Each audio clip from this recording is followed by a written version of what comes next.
Hey, welcome, guys. This is episode, I don't know, seven, eight, I don't know, I can't remember. Fine Wine to Me, the wine business podcast. My name is Chaba, and today I'm talking to Jamie Smith from the online wine tasting company or online wine tasting club. I'm not so sure sometimes which one to use, but Jamie will probably tell us more about the company himself, how he started in wine.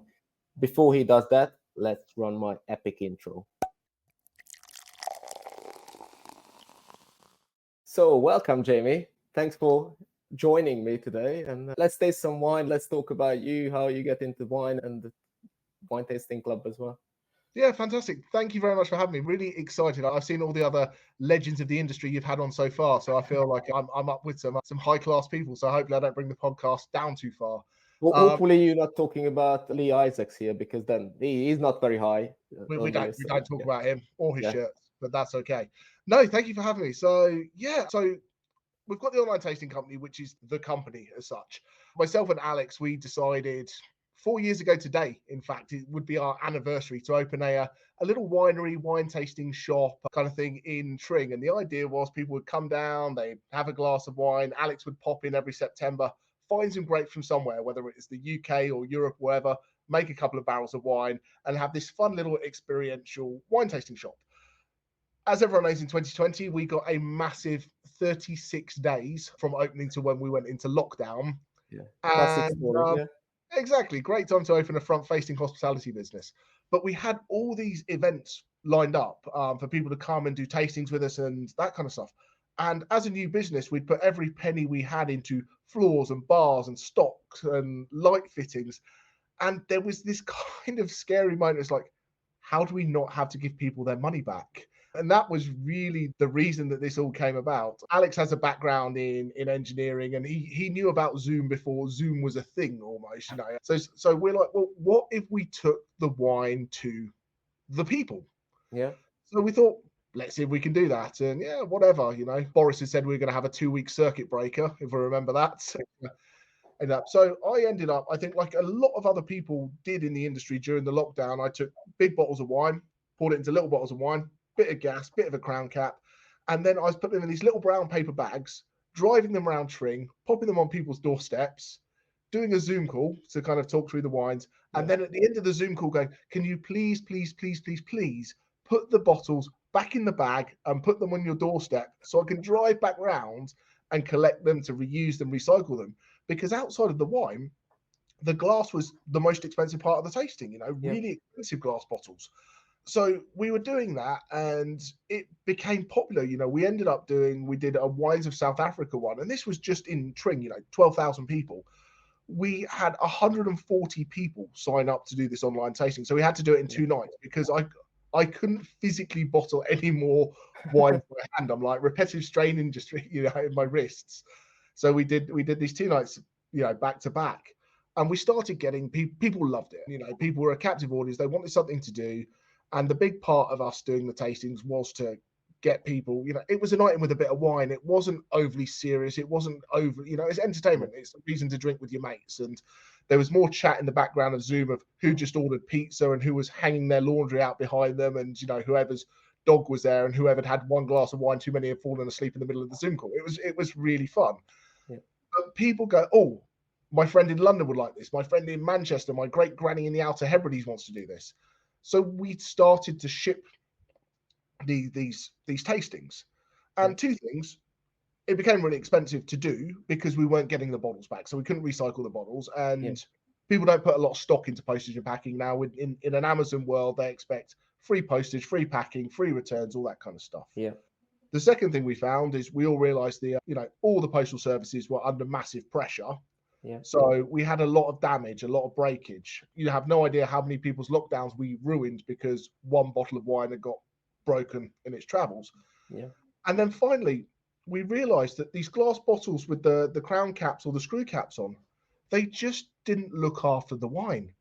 They were Yeah. okay if you were doing the tasting the same day or maybe the next day.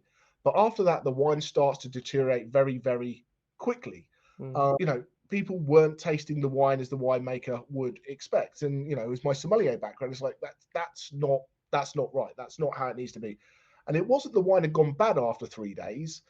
it just lost the thing that made it special. So I'm there tasting, you know, a Riesling and going, oh, you know, this got this beautiful fresh acidity, and it's the, and we go, well, a little bit, or it's got this bright fresh fruit, and it's like, well, it wasn't really. So we had to find a better way. Yes. You know, Alex with his engineering background, between a bit of work, a bit of winemaking, and a bit of homeschooling, was at home thinking, you know, and his inspiration came from, he got the spicery, those spice packs came through, and he saw one. He's like, the postage on that's 93p. He's like, Yeah. what if we could get our tasting into, Yeah, and get the postage down for that? So he was there designing, and, you know, he started with, it was basically some plastic film and a kind of like a sous vide heat sealer, and he was making these pouches up as trials to see what we could do and what we couldn't do. And we managed to create a 6-pack that would fit through the letterbox. And the biggest constraint was this, to try and be this 20 mil thick. Yeah. Anything over 20 mil, you go from being a large letter that you can post for like £1.20 on the cheapest, yeah, going into a parcel, which is suddenly, you know, £5 if you send it Royal Mail. If it's got glass and you want to send it DPD, 10 quid. So that was really our groundbreaking thing as far as being able to send the things out. Yeah. And also being flexible packaging, a lot less breakage, a lot less damage. And, you know, it was there, and, you know, it was safe. So yeah, that's kind of where it went. And, you know, that's where the online wine tasting club came from, that people could join us, you know, twice a month to, you know, have a tasting. And we talked to winemakers, we got them to send us drone shots. So while people were in lockdown, they got the feeling of being there, getting away for the evening.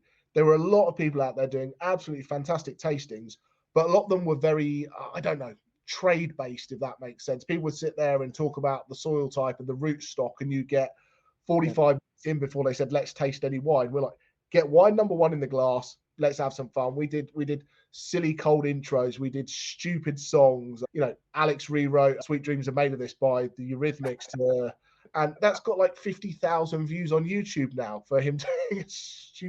So it was trying to make wine really fun and really accessible.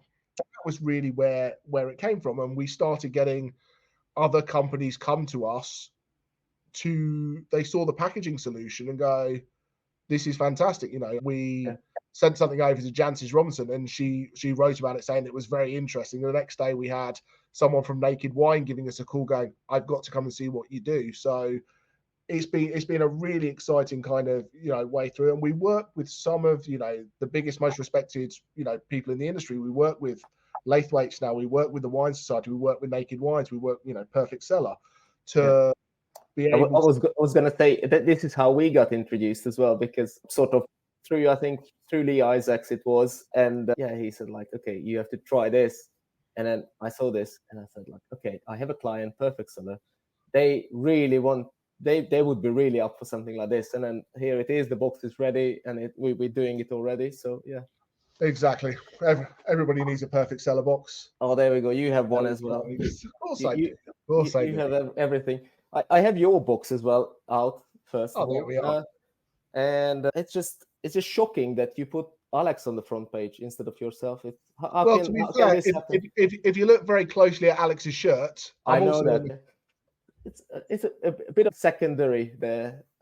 I mean, your presence on that picture, but I can expect that. They know I'm there in spirit. You know, it was wine trend, so we're trying to prove what the trends were for the next year. So apparently, Alex's shirts shall be the trend, is what we're aiming for. Ooh, that's a bit of an over exaggeration, but yeah, let's go with that. Let's go with that. I really like the fact that you put all these sort of things, and it's quite a detailed sort of sections here about, you know, how the wine tastes, smell, everything. There's no price on it. I assume it's logistics and other things. You can scan the barcode and you can get the price on Absolutely, and you can get that. And a big part of it is because we do this as part of a live show, we try and leave the prices to the end. In fact, I think if you announce the price up front, I think people have an expectation of what they're going to expect for the wine. If I go, this wine is £7.50, people go, oh, I'm not sure. If I say this wine's £100, they're going to go, oh, I should really like this. And what we like to do is kind of give, especially when we do different themes like trends, we can have very expensive things, very cheap things. Yeah. We want to give wines an even playing field where people aren't price picking and swayed by that at the beginning. But you can scan it, go to the website and buy it. But at the end of each show, we have a slide that goes up with the pricing so people know what it is. Yeah. But we just think, you know, you can try the wines. If you like it, you can then go and go, oh, I like that. And it's also really good value. Or I love it. Oh, it's a bit pricey. It's more of a special occasion wine for me, rather than people going, I'm not going to try this because I'd never buy wine that's more than X amount of money, if that makes sense. No, I mean, I think it's a brilliant idea in general. And I think we sort of covered how ecoSIP, you call it ecoSIP, sort of came around. How would you compare this to, let's say, other alternative packaging? I just call it alternative packaging as a whole, but I'm talking about canned wine, bag in a box, this is sort of bag in a box, but not the traditional sense. What would you say the main difference between this and the other reasonably available alternative packagings are? Yeah, absolutely. And I think alternative packaging is huge, and I think the wine industry needs to sit up and take some serious note of it.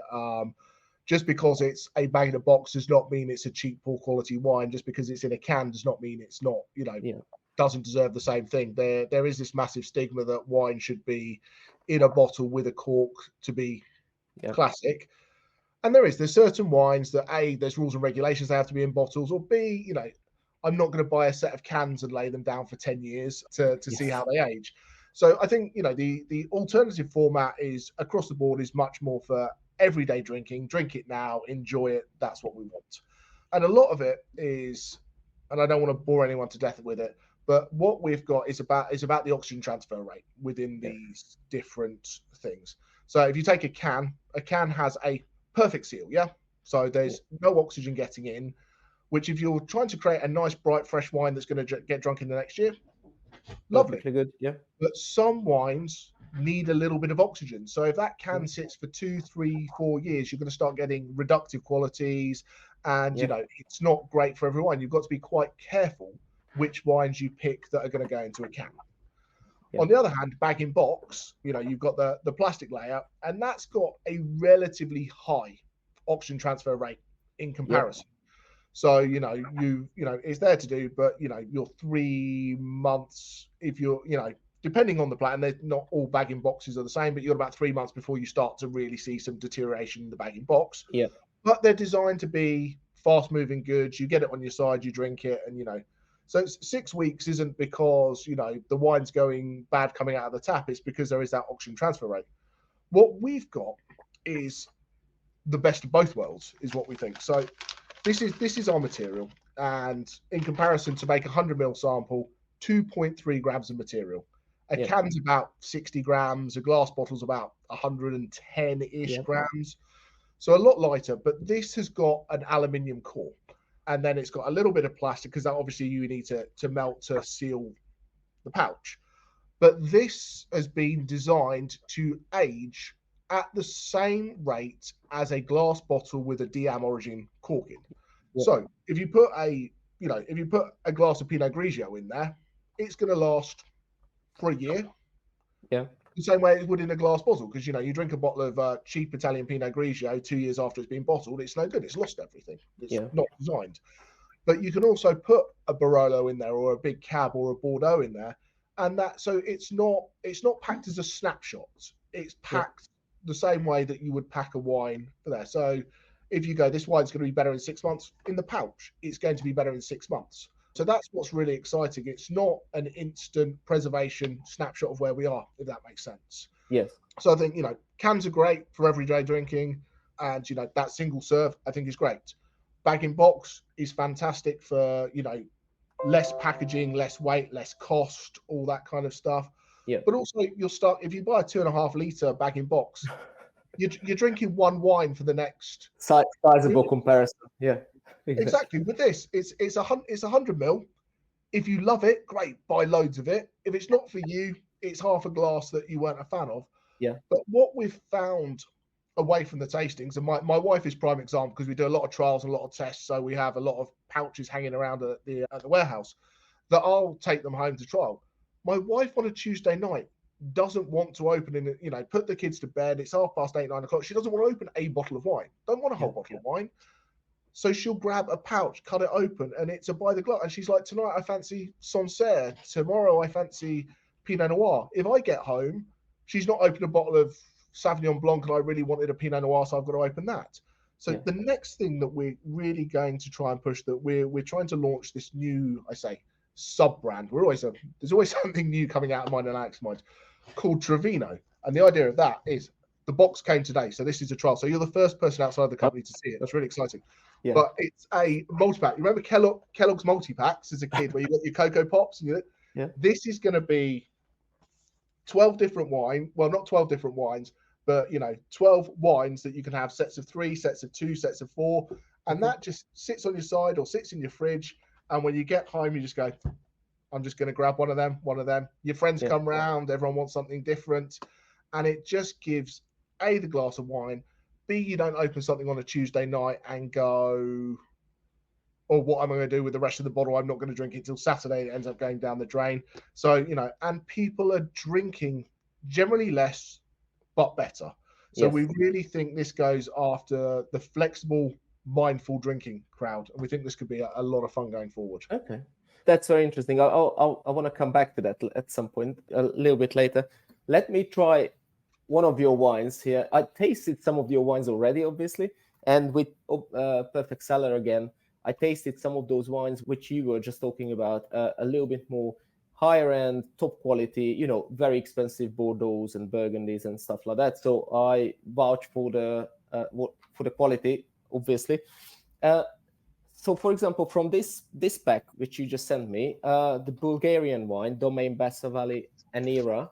Yes, I know the wine already, and I think it's a great example of how to, just retaste it. And if I haven't tasted it for a while, but I do remember the wine itself. So I suppose in terms of let's do a quality check, shall we? I don't know. I enjoyed it. So for anyone who's seen it for the first time, it's as easy as you pop. You've got.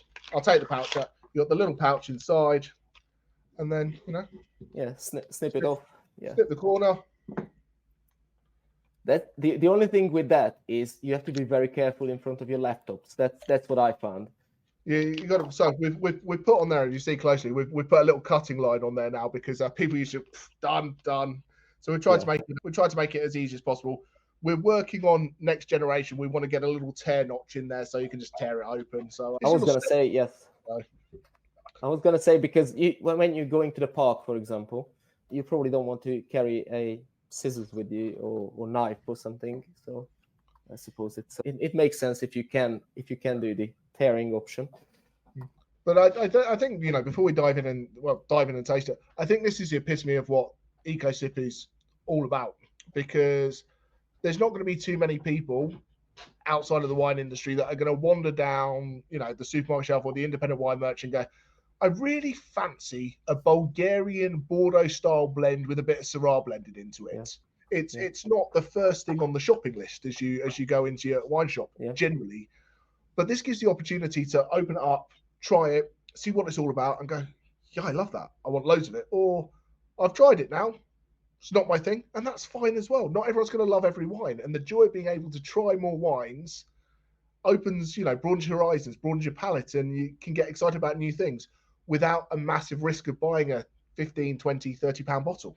Yes, exactly. And it's just to tell you, the box, what we're tasting, it was your January tasting box, right? That was the end of Jan. Absolutely. So when did you pack this wine? When was this? So this would have been packed very early January. Okay. So it's about a month now. Pushing 6 weeks now. Yeah.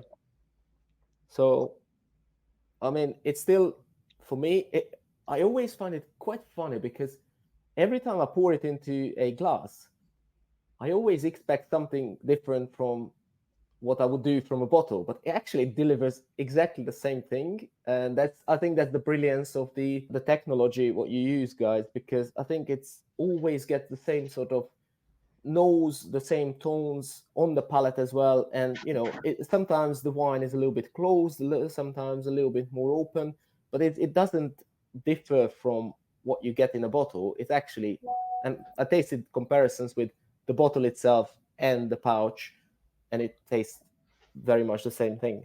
Yeah, absolutely. And the end of last year, we did an event at the Institute of Masters of Wine that we had some of the top buyers in the country, some fantastic MWs came down, and we did wine that we had packed months earlier against fresh bottles that day. And some of the wines that are harder to pack, the low sulfites, the high aromatics, the residual sugars, and people are in there going, just can't tell the difference. Can't tell the difference.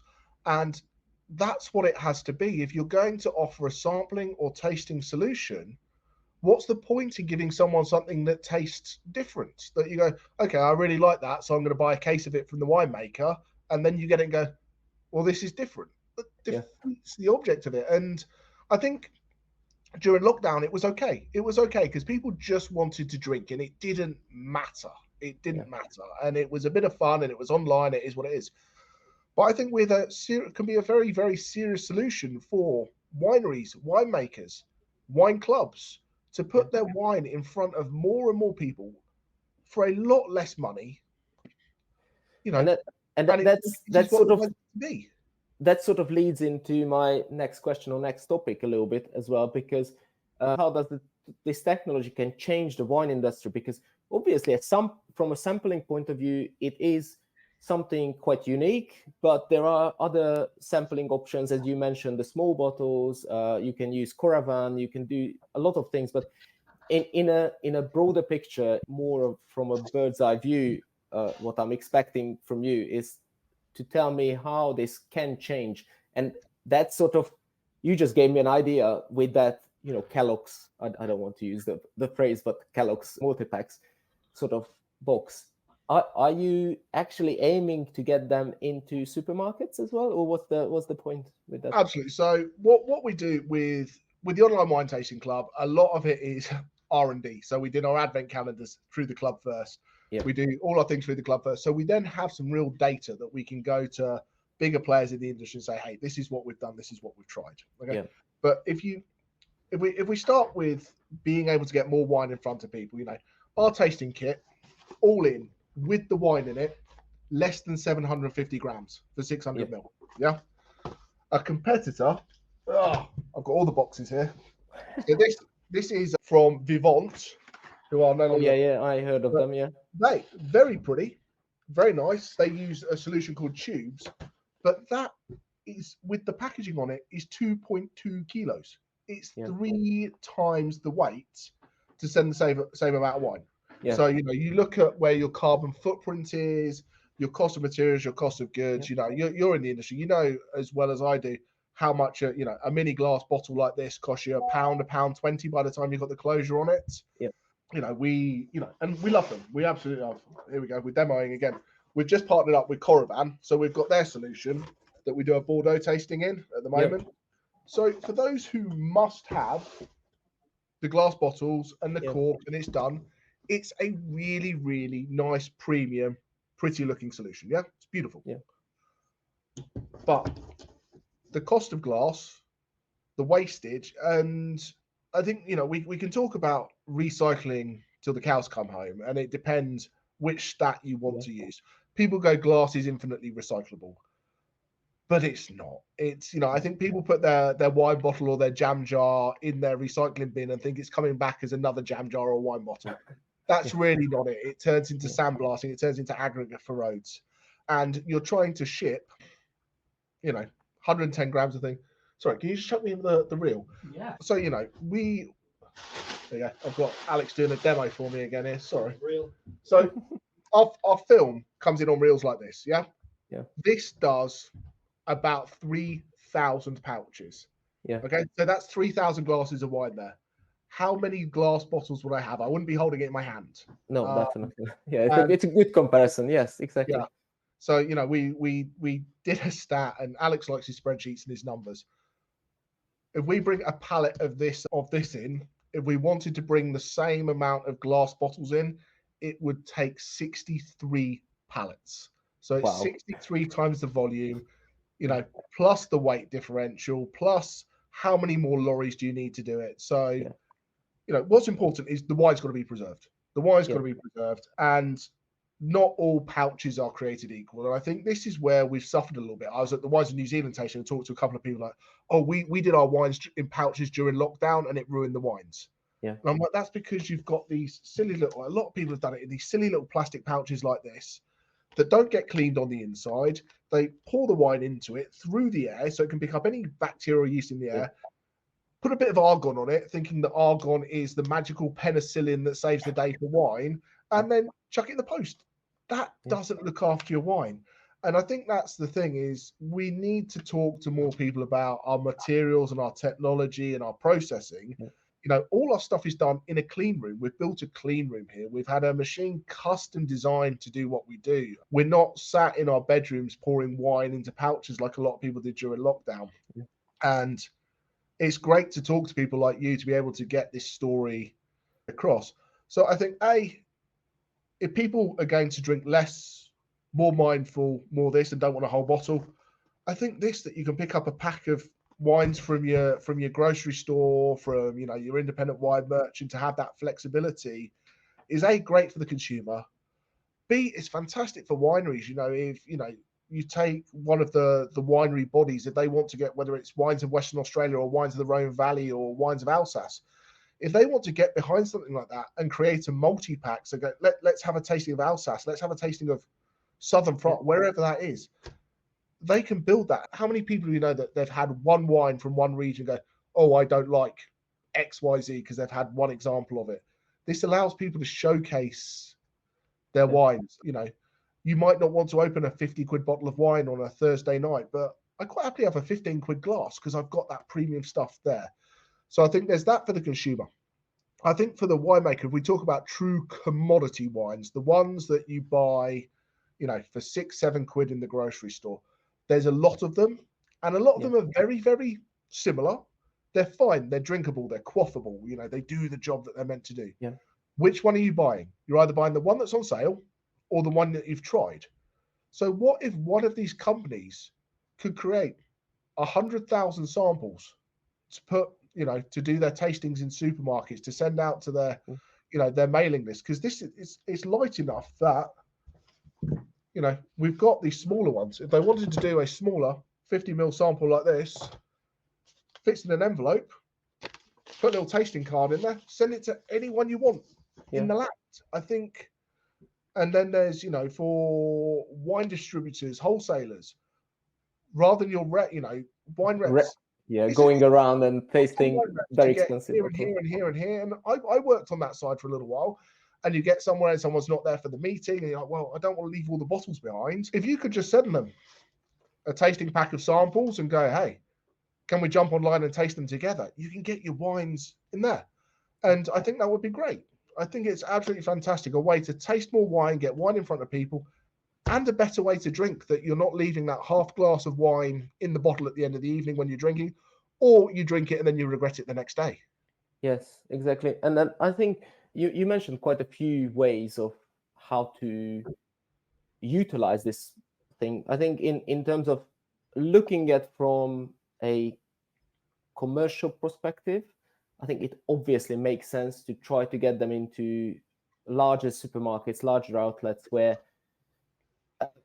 people actually taste it. So I'm just thinking, something like this that would be too big for a shelf. It wouldn't fit nicely or anything. But if you just pick 3 wines and you just say like, okay, I want my packaging this way on the shelf, just behind each other, 3 wines behind each other, it fits perfectly on a shelf, and it would make complete sense for any supermarkets nowadays, especially the ones who are a little bit more mindful of global warming, the whole ecosystem, really, because it's, as you mentioned, carbon footprint and everything, and consumer behavior as well, because as you mentioned, people drink less and less, and people drink better and better, and hopefully that will solve a lot of problems. It's perfect for a supermarket own brand, isn't it? It's an own brand kind of thing, and I think that's fantastic. Do you think the consumer is ready? I've been saying that since the day we started. Are we too far ahead of the curve? I remember when I first got into the wine industry, someone ordered a bottle of wine from me. I went and got it from the cellar, took it over to them, and it had a screw cap on it. And they said, no, I don't want to drink that. But exactly my thoughts in terms of not my personal thoughts, but as from a marketer's point of view, I come across this quite often. Absolutely. I think the world is becoming much more aware that we need to do more to save the planet. And I'm not going to jump on my eco-warrior soapbox here and go on about that. But I think the biggest thing is we have to showcase the quality of the wine. We have to showcase that it still tastes great. And then we can push the carbon saving, the eco saving. We're at the stage that over, the 3 years we've been going, we've done over 750,000 samples. So there's a lot of people out there drinking our wines. It's not brand new. It's not we're just sticking it out to people. But there's a lot of growth. One of our customers did an advent calendar this year and sold 3,000 overnight when they put it on their site. Perfect Cellar did a spectacular super premium advent calendar, so 24 world-class wines over the month of December. And you look at that, what would that cost if someone did that as a normal tasting? It would be over £500, easily. So, and I think the world does need to change a little bit quicker. But there's got to be the right information. There's people take the stats and change it to whatever they want. Everyone goes, glass is infinitely recyclable. Well, it is, but you've got to get it up to 1400 degrees to melt it, and there's a lot of energy used for that. This isn't recyclable like it goes in your site. But if you take this to your supermarket where you can do a crisp packet, you're all right. And it is. But do we want to ship? If you're going to ship 1 million glasses of wine, okay? If you're a single serve 187 person, do you want to ship 1 million glasses of wine at 110 grams because it's in glass, or at 2.3 grams because it's in this?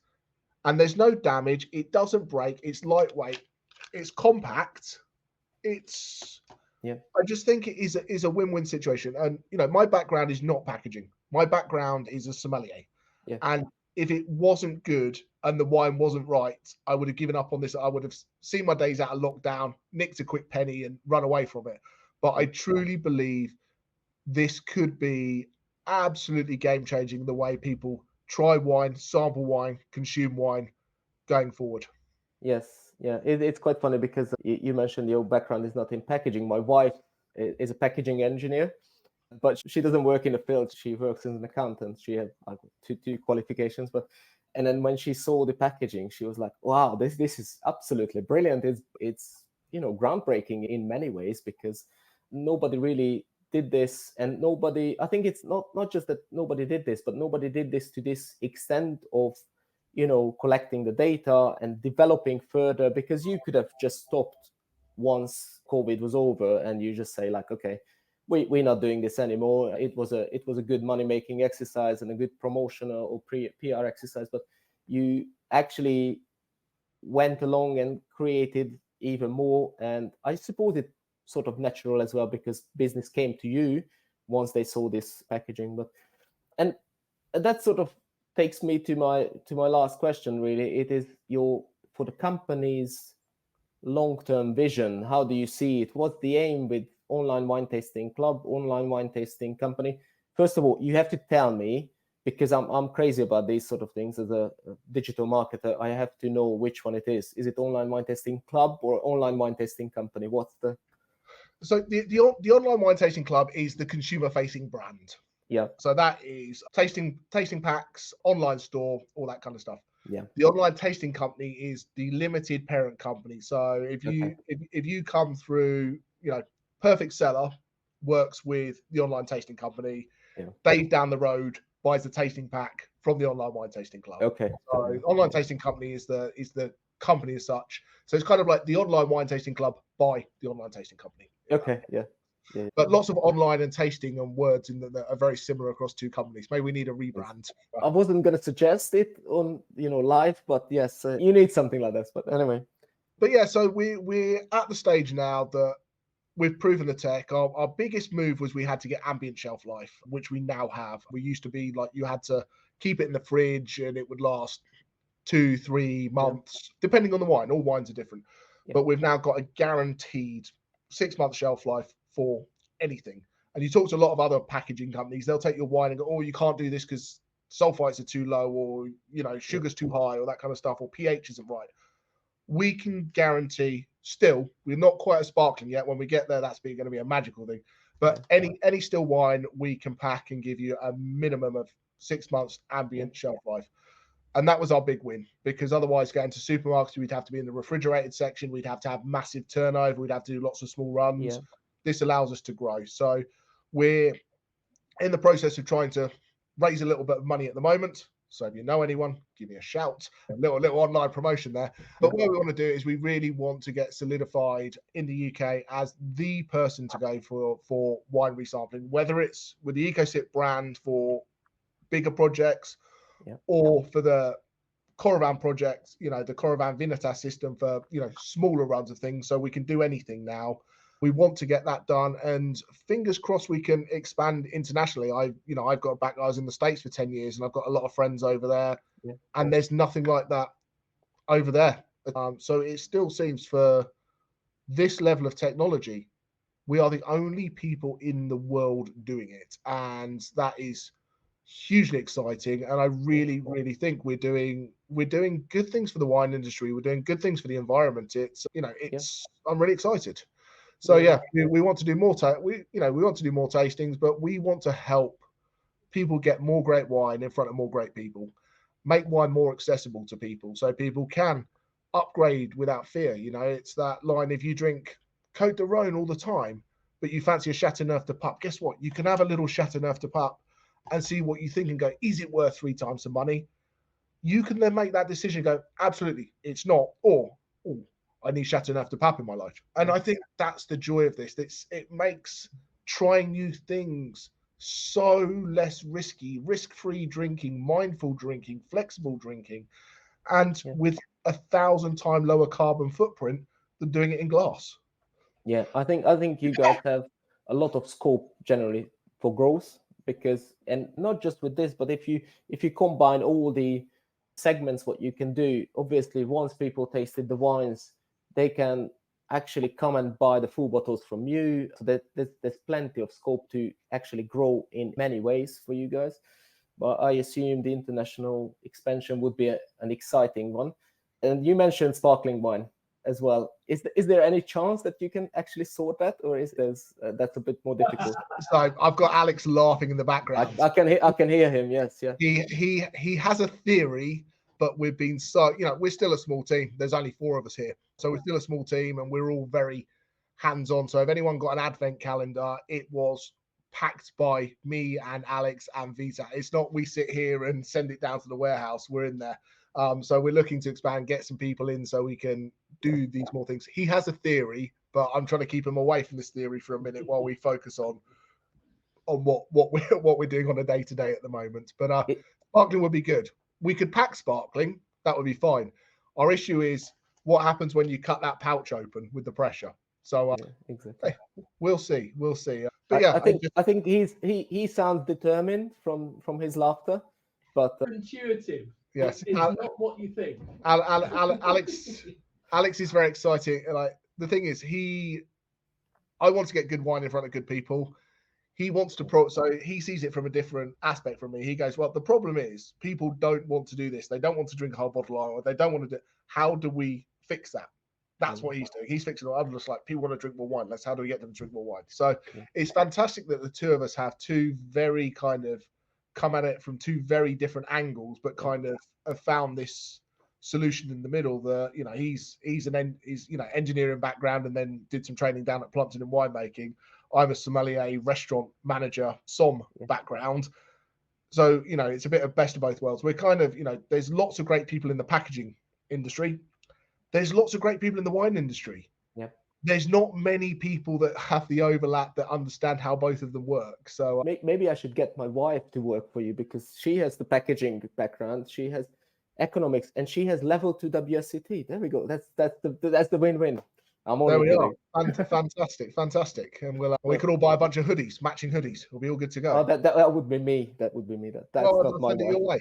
That's perfect. Anyway, but no, I think it's a very exciting project, and I wish you guys the very best, because I really do think it's amazing what you created and what you're doing. And I always loved this sort of project, which is outside of the box, which is not the typical, let's sell more of this sort of bottle, and then biggest invention is changing the cork to screw cap or something like that. So I think the wine industry definitely needs this, because I talked about this many times before, and I probably will talk about it many more times. But I think the problem with wine industry is that we're losing customers at the moment, in terms of, as people get older, the younger generation doesn't seem to drink that much, and we need to get ahead of the curve somehow. And obviously, climate and healthier drinking habits and everything is on the mind of the new generation of drinkers. And I think that this is somehow solve that problem, or at least it has the potential to solve it. Yeah, absolutely. And it is. Our two things are getting our name out there, that we exist, and also the fact that not all pouches are created equal. And I think we suffer a little bit from that. I've talked to people going, I will never do sampling again because it ruined my wine. And we just need people to give us a chance to pack their wines and showcase that this is the right solution. And also, not for here, but if you want any more of the deeper, meaningful technical details, I'm happy to send them over to you, or anyone who wants to give us a shout. We're happy to share that. There's no big secrets. It's taken us a long time to get here, but it's real. I mean, hopefully all this project is going to keep growing as it has been for the last few years. And thank you very much, Jamie, for your time, and wish you guys all the best and the most success, whether it's going to be sparkling or not, whether Alex is going to wear another shirt with your face on it or not. I think it's a great project, and I hope you will have success with it. No, thank you very much. It's been an absolute pleasure chatting to you. Anyway, guys, thank you very much, and I'll see you everyone next time. Cheers.